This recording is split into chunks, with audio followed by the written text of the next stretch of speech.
Hello everyone, আসসালামু আলাইকুম। Welcome back to my channel. চলে এলাম আপনাদের মাঝে আরেকটি নতুন রেসিপি নিয়ে। আজকে আমি আপনাদের তৈরি করে দেখাবো অসম্ভব মজাদার এবং খুবই সহজ আর ঘরোয়া উপায়ে শামি কাবাব রেসিপি, অথবা এটা অনেকে গরুর মাংসের টিকিয়াও বলে থাকে। আমি যেই উপকরণ দিয়ে তৈরি করব সেই উপকরণগুলো কম বেশি সবার ঘরে থাকে। আর হ্যাঁ, আজকের এই রেসিপিটা কিন্তু আমার আম্মুর বানানো। তাহলে চলুন ভিডিওটি শুরু করি। প্রথমেই এইখানে ছোলার ডাল নিয়েছি। আপনারা চাইলে বুটের ডালটাও ইউজ করতে পারেন, কারণ এই কাবাবটা তৈরির জন্য বুটের ডাল অথবা ছোলার ডাল লাগে। আর এই ডালটা 4 থেকে 5 ঘন্টা মতন ভিজিয়ে রেখেছিলাম, আর ভিজিয়ে রাখার ফলে পরিমাণে এটা ডাবল হয়ে গেছে। তো এই ডালটা আবারও কয়েকবার ভালো পানি দিয়ে ধুয়ে নেওয়া হলো। এরপর এখানে আমি গরুর মাংস নিয়েছি। হাড় চর্বি ছাড়া একদম সলিড এইরকম গরুর মাংস নিতে হবে। এই মাংসগুলোকে এইরকম ছোট ছোট টুকরো করে কেটে নিয়েছি। আপনারা এখানে গরুর মাংসের বদলেও খাসির মাংস ব্যবহার করতে পারেন।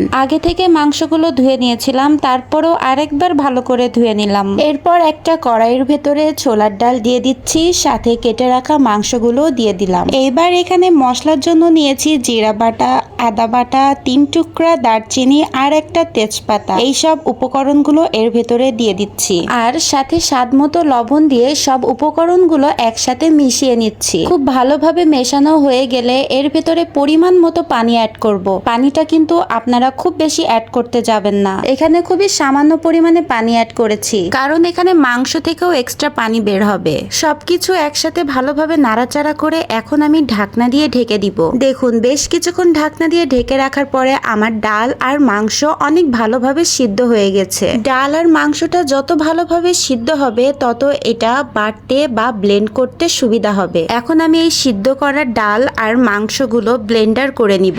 আপনারা চাইলে শিলপাটায় বেটে নিতে পারেন। এই তো আমার ব্লেন্ডার করা হয়ে গেছে। দেখুন, একদম মিহি করে আমি ব্লেন্ড করে নিয়েছি। একদম মিহি করে ব্লেন্ড করলে কাবাব বানানো সুন্দর হয়। আর যদি ডাল বা মাংসের দানা দানা থাকে তাহলে কিন্তু খুব একটা ভালো হবে না। তাই আপনারাও যদি ব্লেন্ড করেন এটা অনেক মিহি করে নিবেন, আর যদি শিলপাটায় বাটেন তাহলেও এটা অনেক মিহি করে বেটে নিবেন। এইবার একটা বাটিতে কয়েকটা টোস্ট বিস্কিট নিয়েছি। এই টোস্ট বিস্কিটগুলো আমি ভেঙে একদম গুঁড়ো করে নিব। এই তো আমি টোস্ট বিস্কিটগুলো গুঁড়ো করে নিয়েছি।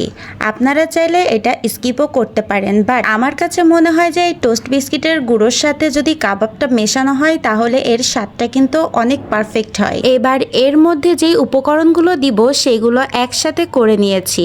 এখন একে একে সব উপকরণগুলো দিয়ে দিব। প্রথমেই আমি কেটে রাখা কাঁচা মরিচ কুচি দিলাম। ঝালের পরিমাণটা কিন্তু আপনারা আপনাদের পছন্দ অনুযায়ী দিবেন। তারপর দিলাম পেঁয়াজ কুচি। পেঁয়াজটা অবশ্যই মিহি করে কুচি করতে হবে। দিয়ে দিলাম স্বাদ মতো লবণ।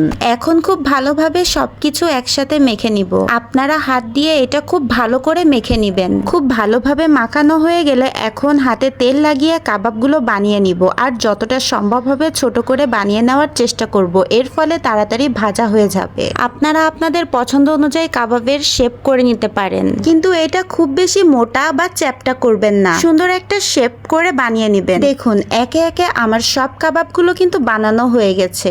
আমি কিন্তু সব কাবাবের শেপগুলো একই রকম রেখেছি, যার জন্য এখানে আমার অনেকগুলো কাবাব হয়েছে। এখন আমি এই টোস্ট বিস্কিটের গোড়ার ভেতরে কর্নফ্লাওয়ার অ্যাড করব।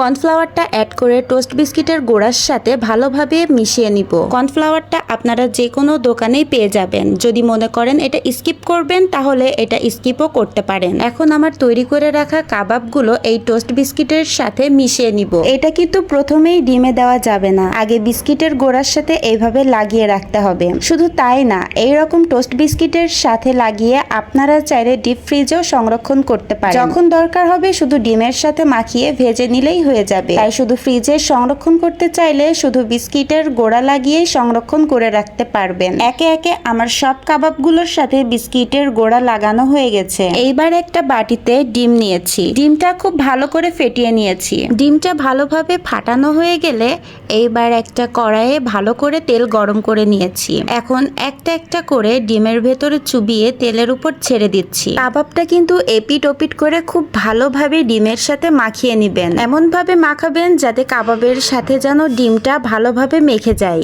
আর চুলার আঁচটা কিন্তু মিডিয়ামে রেখেছি। আপনারা চুলার আঁচটা কিন্তু খুব বেশি একটা জোরে দিবেন না, কারণ চুলার আঁচটা বেশি জোরে দিলে কাবাবের ভেতরটা খুব ভালো কুক হবে না। ডিম দেওয়ার ফলে কিন্তু কাবাবটা আস্তে আস্তে ফুলে উঠবে। এবার আমি কাবাবগুলো একে একে এপিট ওপিট করে ভালো করে ভেজে নিব। একটু সময় নিয়ে কাবাবটা এপিট ওপিট করে ভাজতে থাকবো। এর ফলে কাবাবের ভেতরটা সুন্দর কুক হবে। বেশ কিছুক্ষণ এপিট ওপিট করে ভালোভাবে ভেজে নিয়ে এখন একটা একটা করে কাবাবগুলো তেল থেকে তুলে নিচ্ছি। ঠিক একইভাবে আমি বাকি কাবাবগুলো এইভাবে ভেজে নিয়েছি। তৈরি হয়ে গেল খুবই সহজ উপকরণ দিয়ে সহজ উপায়ে স্বামী কাবাব রেসিপি বা ডাল দিয়ে তৈরি গরুর টিকিয়া। এই কাবাবটা খেতেও কিন্তু অসম্ভব মজাদার। আপনারা ঘরেই ট্রাই করে দেখতে পারেন, ইনশাল্লাহ ভালো লাগবে। আমি আপনাদেরকে একটা কাবাব ভেঙে দেখাচ্ছি যে ভেতরটা কেমন হয়েছে। কাবাবের ভেতরটা কতটা সুন্দরভাবে কুক হয়েছে আশা করি আপনারা দেখেই বুঝতে পারছেন। এই কাবাবটা